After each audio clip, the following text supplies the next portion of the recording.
Woo! Good evening!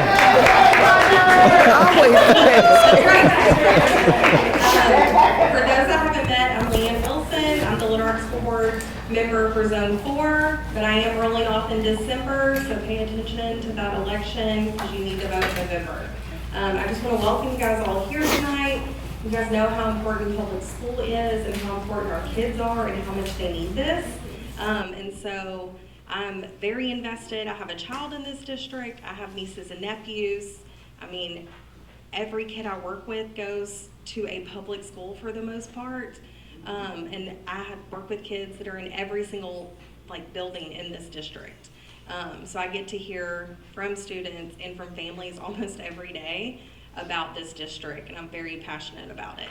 And I'm gonna let Kathy Peck speak. I'm so grateful you guys are here, and after she gives her welcome speech, statement. It's not a speech.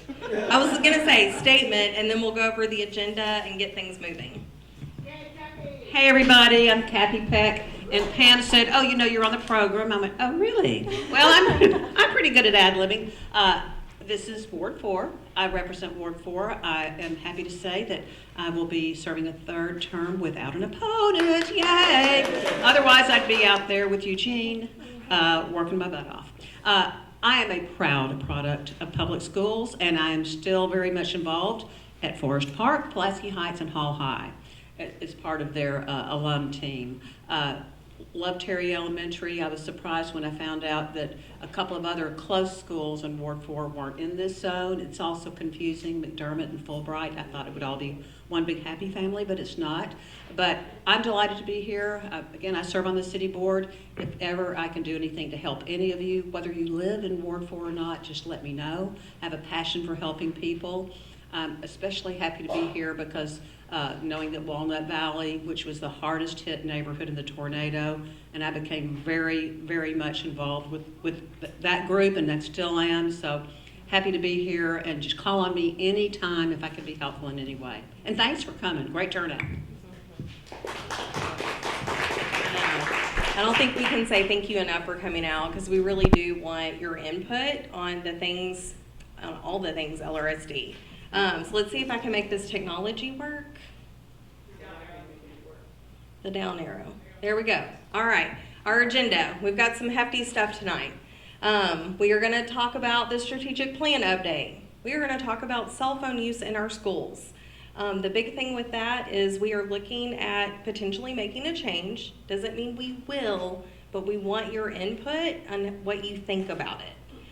We are also going to talk about a potential non-traditional school calendar option. Again, that does not mean she's going to cover this and Dr. Wright's going to cover this. It does not mean it will for sure change.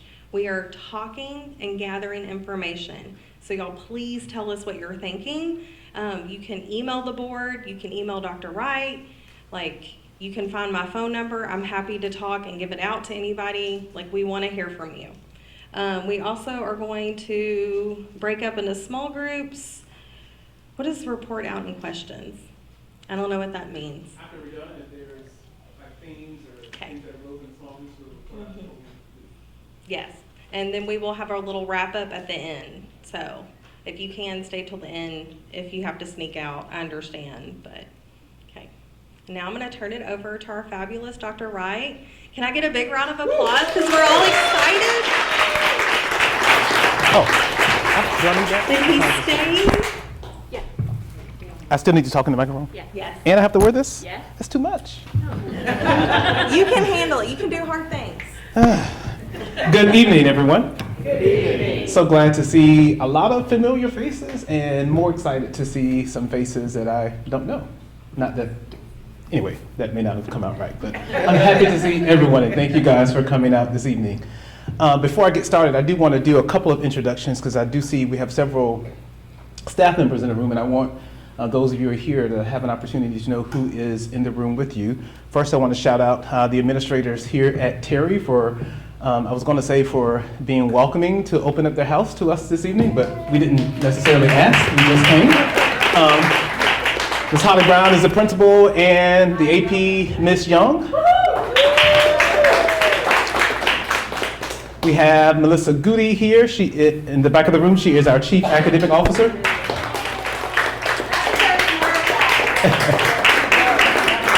And as a side note, when I first was offered this position, that was the very first phone call that I made. Melissa and I have worked together. We've never worked together in the same district, but she used to work for an organization that partnered with several of the districts that I work for, and we are so glad to have her here. She does a whole bunch.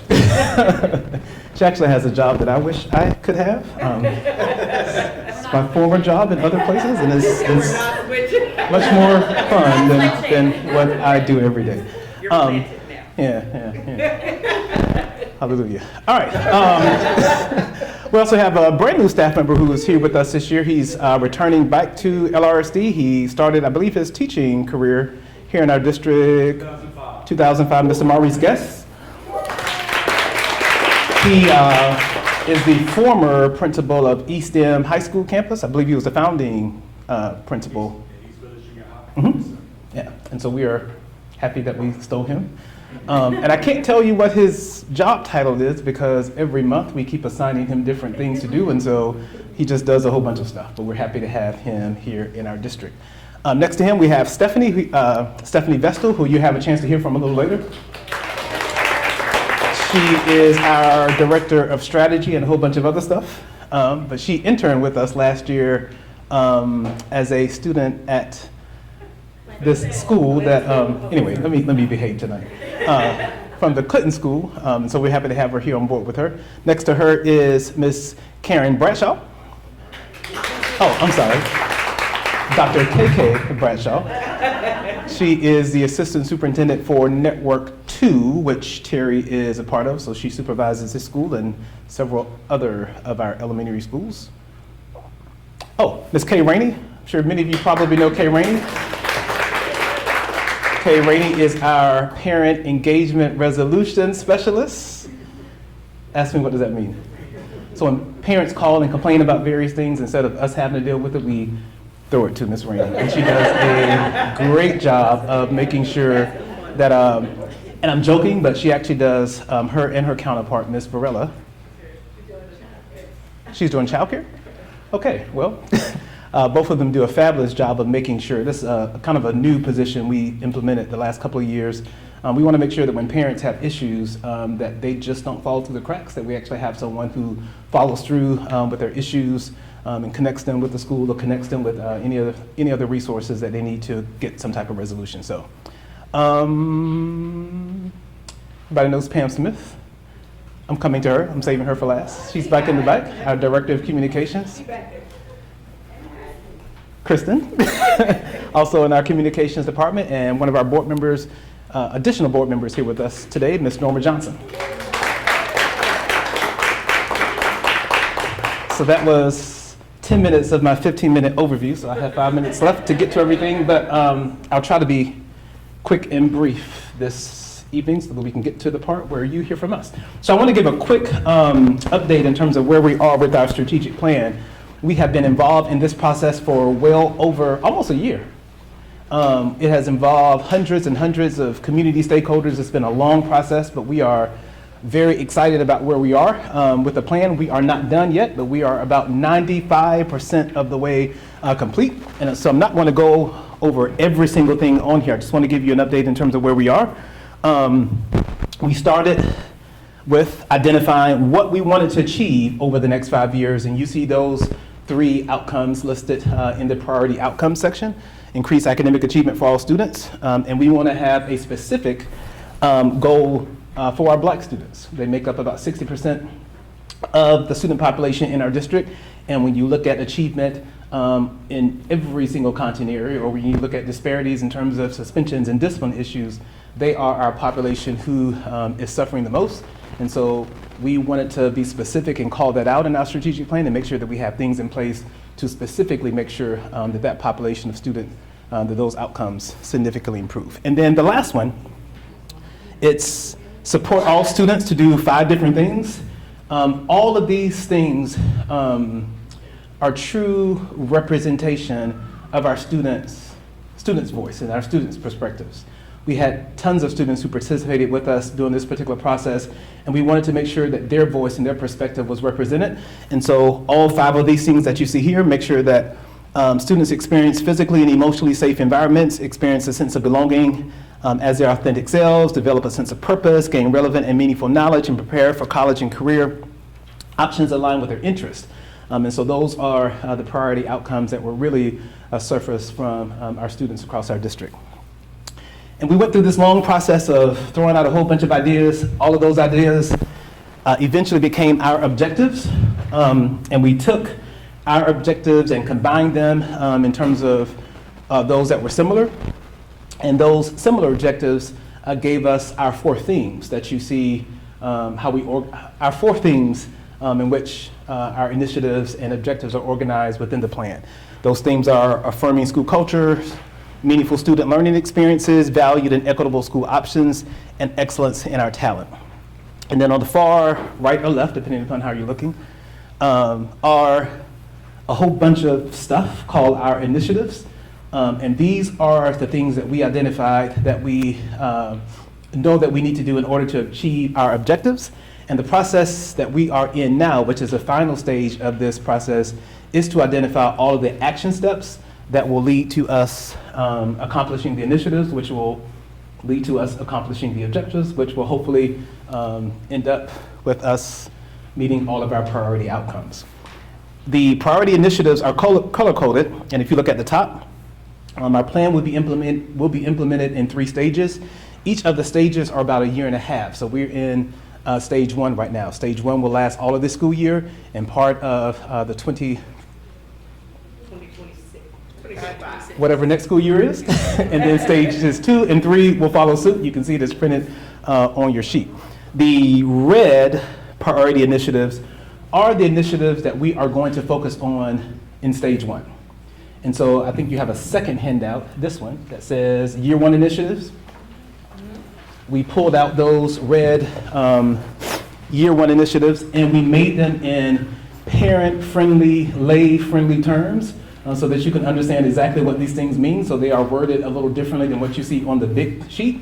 And so I did want you to take a minute and just to look at those Year 1 initiatives or stage 1 initiatives that we'll be working on this year. And we actually have a team of committees throughout our district who have worked on the action steps for each one of these Year 1 initiatives, and they just reported those out to us Tuesday of this week. And so we're refining those, and that will be the last part of the plan. We're hoping to have the complete plan done by the end of this month, and then we will have several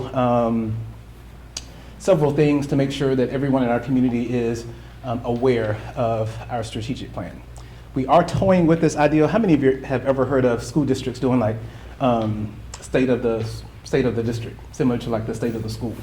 We're toying with probably hosting a big event, probably in December or January, as a way to kind of launch the stage 1 of this particular plan. And so just be on the lookout for that information as we decide how we want to roll this out to our community. So I'm doing a lot of talking, and I said I wanted you to look at those Year 1 initiatives, so take about 30 seconds.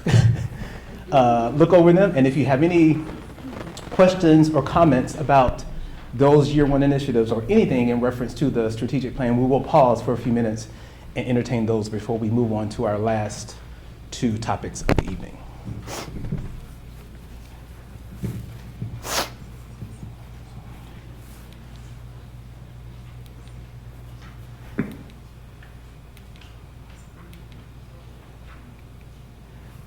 Any questions or comments? Yes, ma'am.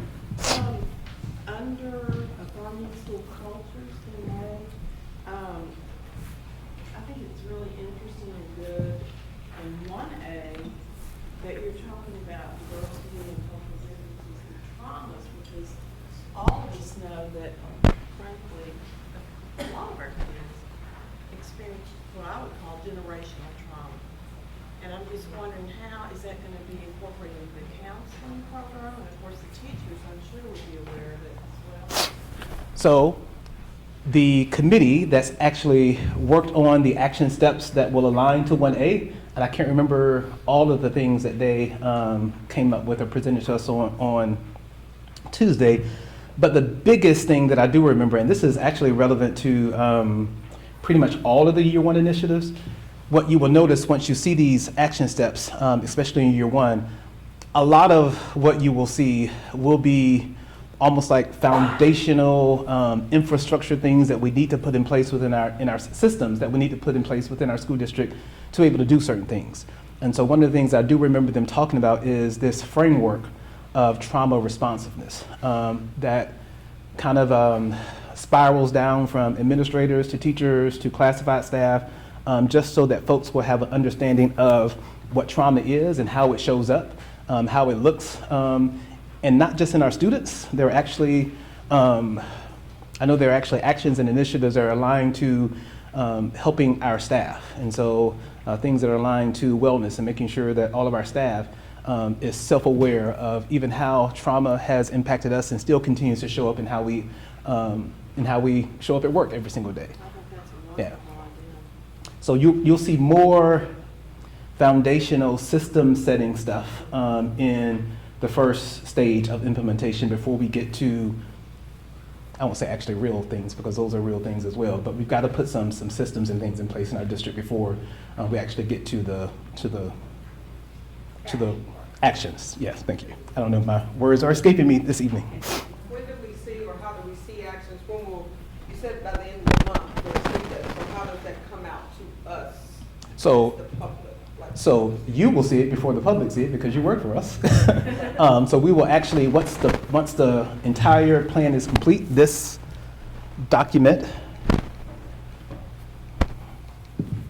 will have another section to it, and then you will see the year one actions that are aligned to the the stage one initiatives. Sounds like this went out. Can you still hear me? yes. All right, I'll just talk loud. I hate holding the microphone anyway. All right, any other questions or comments about these? Oh, my eyes are watery. All right, so the hot button two issues that we're going to talk about today are cell phones and non-traditional, and our calendar.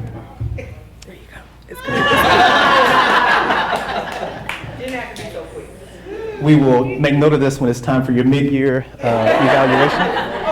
And it went out again, so great, wonderful. All right. All right, so I promise you I'm not going to do a lot of talking. I'm going to hear, oh, hey, Eugene, how are you? Make sure we give you an opportunity to say something. Well, I don't know if that's improper. Okay, so I'll be quiet. All right, I keep saying I'm going to stop talking, but I keep talking. All right, cell phones.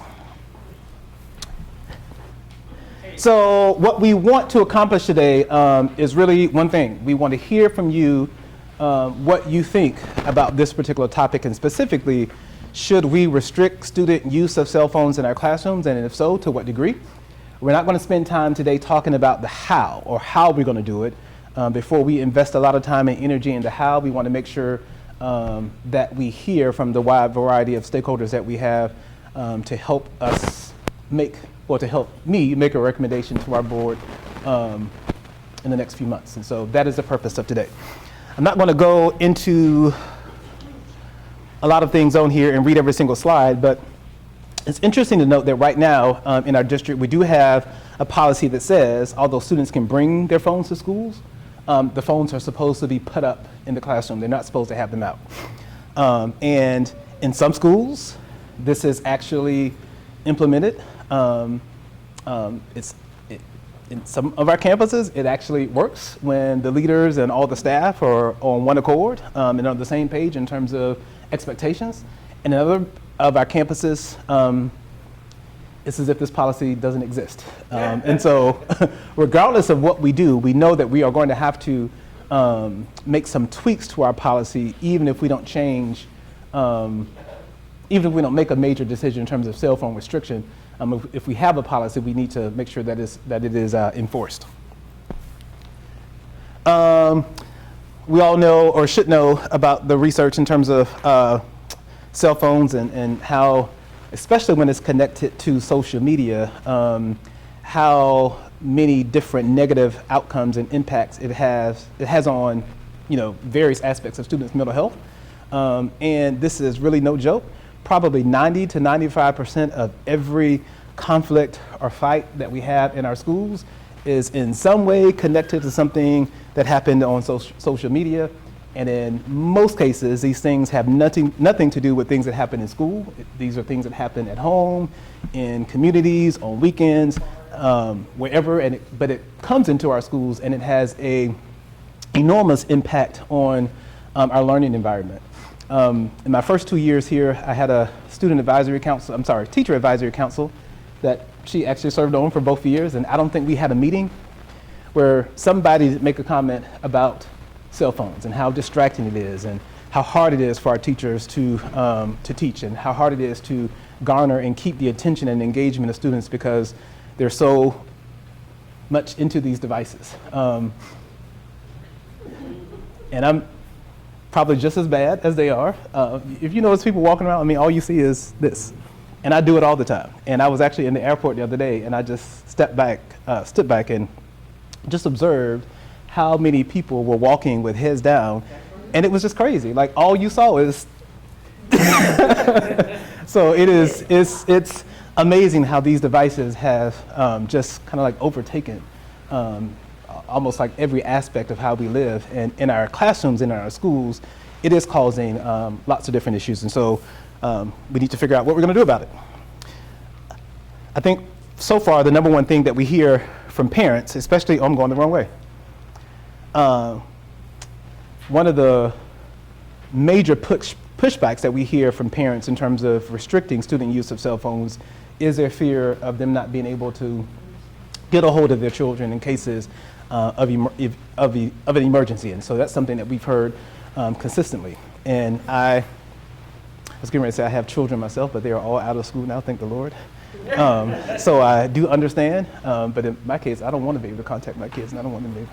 Anyway, I'm having flashbacks of when I was an elementary principal, and my oldest two were students in the school that I served as a principal, and it is so embarrassing having your children sent to the principal's office almost like every other day, and so I don't want to be able to contact them, and I don't want them to be able to contact me. But I know that's not the sentiment of most parents, especially in this day and age when we're dealing with all types of safety issues.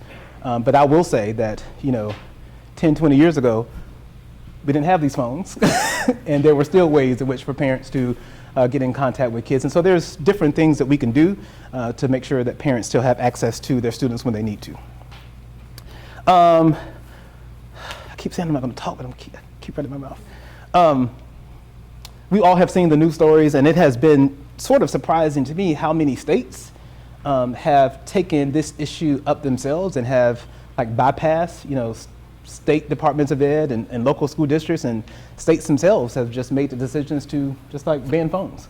I'm kind of surprised to see how quickly that trend is happening across our country. And even in Arkansas, we already have several school districts who have already made the step to totally restrict cell phone use. And I think I've been making this comment at every one of our town halls. I think one interesting finding that I wasn't aware of, every now and then we have little meetings, not little meetings, but we have meetings where I'm in rooms with some of the private school principals and headmasters and charter school leaders in our city. And one interesting thing that I didn't realize that many of the private schools, many of the more popular private schools here in Little Rock, they have always had cell phone restrictions. Like in some cases, they're not even allowed to bring them to schools.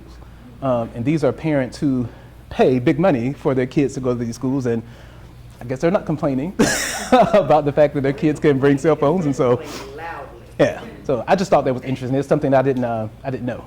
And I believe at Catholic, it has always been the case. They have never allowed students to use phones in schools. They also all have uniforms. I know. Today we're talking about cell phones and calendars, not uniforms. So when we're done, we're going to break up into small groups. You're going to give us feedback based upon these particular questions. And if you have to leave early, I hope that you don't. But if you do, see Stephanie, because we want to make sure that you have an opportunity to vote. Because at the end of today, you're actually going to take a vote on these particular topics, and we want to make sure that we have your feedback recorded before you leave. And I promise you, I'm almost done. So she'll go over all that in a minute. The other topic, real quick, is about the non-traditional calendar. And so what I want to make clear here is that there's a difference between a non-traditional calendar and year-round school. And what we are proposing is not year-round school. What we are proposing is just a non-traditional calendar. So it's the same amount of instructional days as you would have in a traditional calendar. It's just spread out over a longer period of time with a shorter summer and with more. So we already know how you're going to vote. With more frequent breaks built out throughout the year. And I believe you have an example of a traditional and a non-traditional calendar in your packet that we're going to get to in just a moment. So why are we even considering this? Like, why? The biggest reason is, well, there's two reasons, but there's one overarching reason, and that is around student outcomes and student achievement. Yes. So we already know that in our district, we have the brightest of the brightest, and we also have several students, the majority of our students in our district, who are a grade level behind or multiple grade levels behind. This phenomenon of the summer slide is not something that is just made up.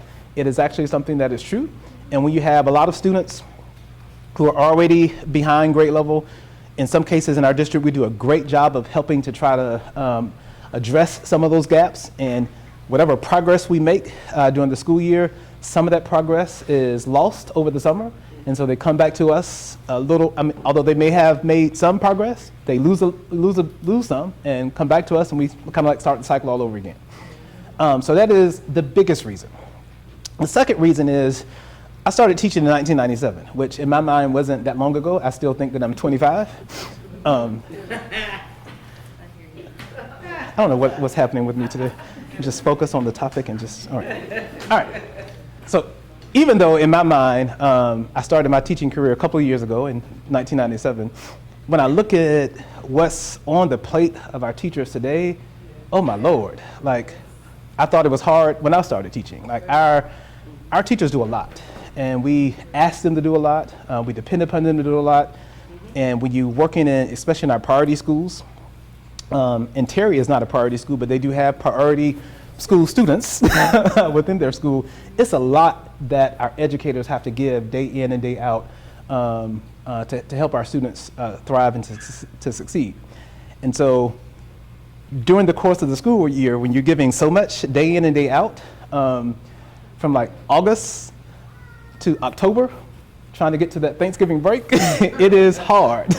And so there is some research that validates the fact that for both teachers, adults, and students, that having more frequent breaks does have a positive impact in terms of like just well-being. Sometimes you just need a break to kind of get your mojo back. If you work around kids every single day, you know that it takes a lot out of you. If you have kids of your own and you were forced to be around them 5 days a week, 7 hours a day, it is a lot. And so those are the reasons why we're considering this particular calendar. I'm not going to go into all that. I already kind of talked about that. There we go. There are lots of potential benefits. You can see the points up here on the slide. I'm not going to read all of them. Some of them I've already kind of talked about.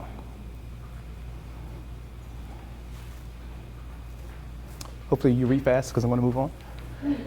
And then there are some disadvantages to a non-traditional calendar as well. The biggest one is kind of like in the middle, and we've already heard this time and time again. When you have working families and you have these frequent breaks throughout the school year, it is a hardship on working families or single parents to be able to find consistent childcare during those particular breaks. There are things that we can do to kind of mitigate that and help that, but that is a big barrier. Another one is around increased costs. And if you're paying attention to our budget situation in our district and the fact that we continue to lose students year after year, in my very first year, 22-23, that's when we lost over 500 something students. And the way that our budgets work, you feel it not the immediate year after, you feel it this year. And so if you paid attention to our budget presentation last week, Yeah, whenever it was. There is an $11 million difference in state aid that we received last year that we aren't receiving this year. Last year we lost about a little over 200 students, and so we'll fill that next year. It's looking like this year it's not as bad as I anticipated, because with the freedom, or whatever, educational freedom accounts, I expected, since more families are eligible to use those, I expected that number to skyrocket this year, but it's still holding steady. I won't say our saving grace. One thing that is helping us sort of is our increase in early childhood population. However, we don't get state funding for early childhood, so it doesn't really help the bottom line, but it does kind of put a dent in the net loss of students that we're experiencing. But we're looking to be probably down another 200 kids this year. And so every year we're going to be facing a decline in state aid. And so although this meeting is not about this topic, I'm just going to go ahead and put this out there now, because we are going to continue to have to make some tough decisions in terms of what is our footprint going to look like in the Little Rock School District with regards to the number of schools that we have compared to the number of students that we have enrolled in our schools. And the fact of the matter is we just cannot continue to operate with the number of schools we currently have, because it does not align with the number of students that are, that we have in our district. And no one wants to talk about closing schools. I definitely don't want to have that conversation. It's not a pleasant conversation to have, but It's a necessary conversation. yeah, I mean, we're to a point now where we can't just ignore it, so we have to do something. So I said all that to say, even with our budget situation, we have to be, honest and conscious of the increased costs that are associated with a non-traditional calendar. And I failed to mention one important thing. So even on those short breaks, which we'll get to see how they look in just a minute, one of the benefits of a non-traditional calendar is we can still require certain groups of students or certain students who meet criteria to come to school during those inter-session breaks. So it provides us more time for intervention, to be able to address gaps that students have in their learning that you can't fully do in the course of a school day, because they still have to, be present in their other classes. To do that, it's going to require staff to teach. It's going to require classified staff to be in those buildings, and this will be over and above their regular contract days, because they're still working, the same number of days in the school year, but we're going to have to pay them for all of the extra time. And so that's one example of an increased cost. Could be some increased costs around transportation. There's pluses and minuses around extracurricular activities and athletics. We can have that conversation later. In some instances, it helps with more time to practice. But anyway, another big issue is community resistance. And I'm going to tell you, I think we said this at every one of these meetings. If there is not widespread community support for this, I'm not making a recommendation to the board, because it's not worth it. It is just simply not worth it. So we definitely want to hear from you in terms of what you think about this. Some examples of districts in the state who have already moved to a non-traditional calendar. Hot Springs actually started this year. Stephanie has had some conversation with some of these districts in terms of like what's going well, what are some of the challenges that you experience, and so we joke about this one. Hot Springs just started this year, but they say everything's going great. Like, everybody loves it. It's just October. In some of the other districts, one of the things that is a concern is around the fact that with the shorter summers, two things. We have a lot of old buildings in the Little Rock School District, and we sometimes use the summer to do long-range projects, deep cleanings to schools. And when you have a shorter compressed summer, it limits your ability to be able to do that deep work and repair work that you would typically do, especially when you think about how many schools we have in our district.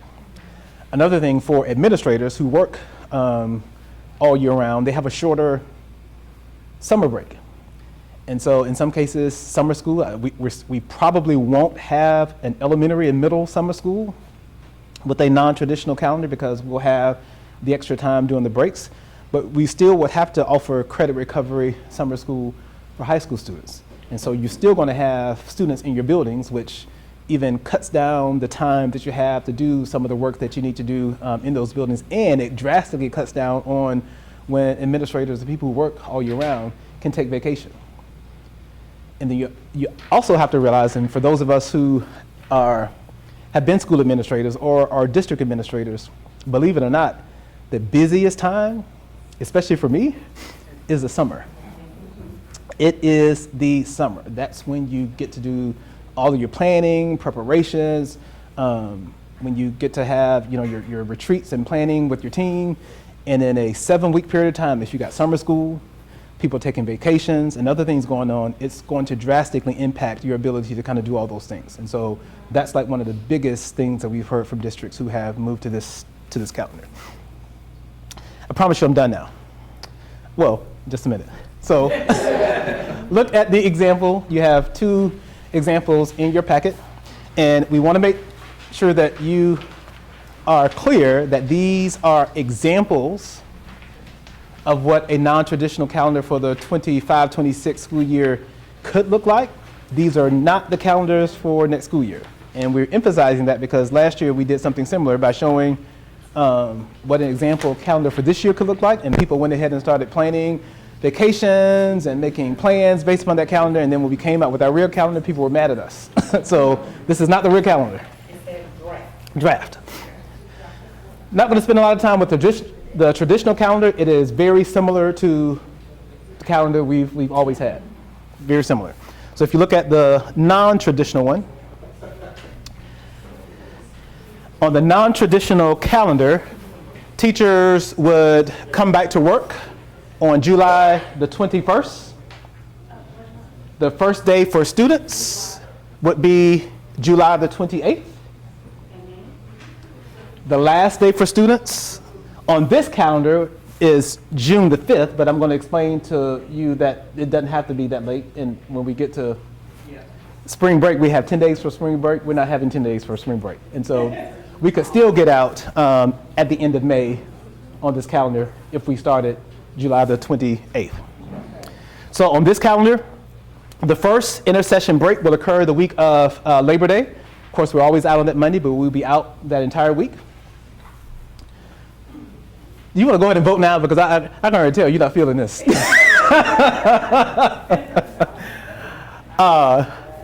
The next break, which we've actually seen a lot of districts over like the last 5, 6, 7 years, even with a traditional calendar, implement something that is called fall break, because this is the time where people get tired.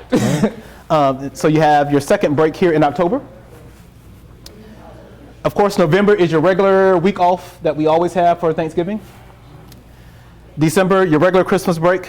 Come back in January. Your next intersession break is not until February the 17th. March is spring break, and again, right now it's 10 days. It will not be 10 days if this is our calendar, so don't. Right now it's 10 days for spring break, but if we were to move to this calendar, we would not have a 10-day spring break. Yeah, which means that the last day for students could possibly be at the end of May versus in June. All right, and so forth and so forth. Yeah. All right, so come on up, Stephanie. I'll be done by the time you get up here. She's going to tell you what you're going to do in your small groups to answer these questions and how we're going to collect your feedback and how we're going to use it. And then she'll tell you how you're going to vote. I forgot one thing. You're already way over time. Shut up.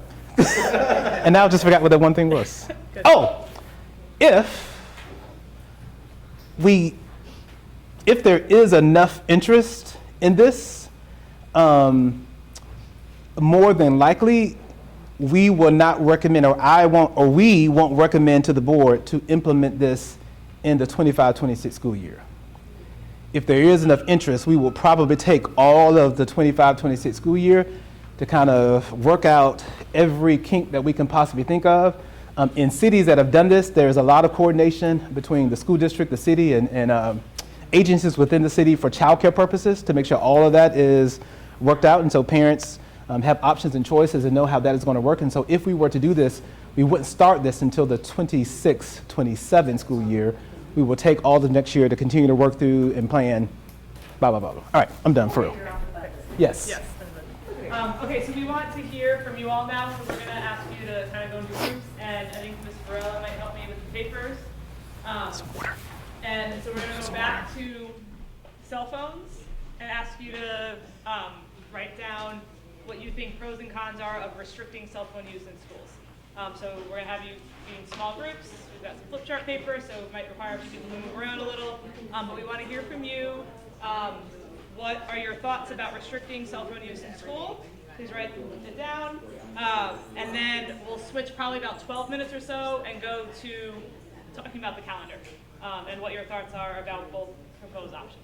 If you have questions, please grab us. Ms. Farrell's got papers. I would say just put them on the tables, and then maybe everyone kind of find a, I know the tables are a little small, but you can share a table with someone. And then, yeah, we do have an open table up here too that people can move to. Yeah. I mean, probably about 6-ish or so people, yeah, that in a group that we can hear from everybody. Yeah.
Sticker dots, and on the door on your way out there are 2 flip chart papers with 2 questions.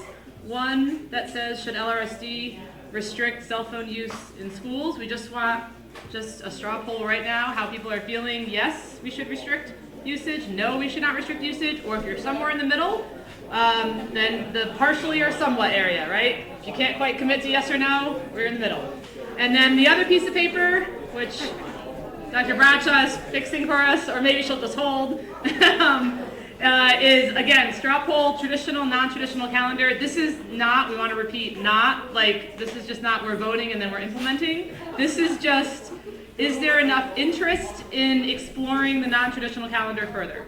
Should we be looking at cost models, projections, all these ideas? Should we be looking into these issues more? So, and again, this is really looking for the 26-27 school year. It's not next year. And just one final reminder that those calendars that you're all looking at are not actual suggestions. They are drafts upon drafts upon drafts. So with that, I'll ask Dr. Wright, School Board Member Wilson to come on up if we have any final closings. Groups that we've had, we'll get an A-.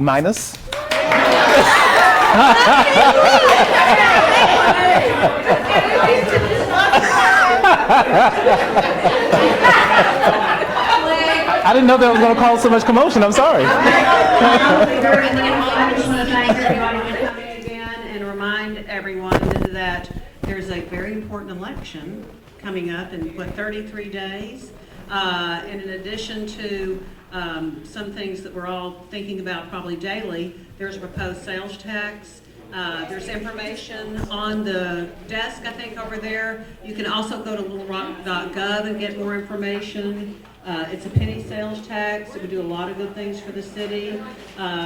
So check it out and vote.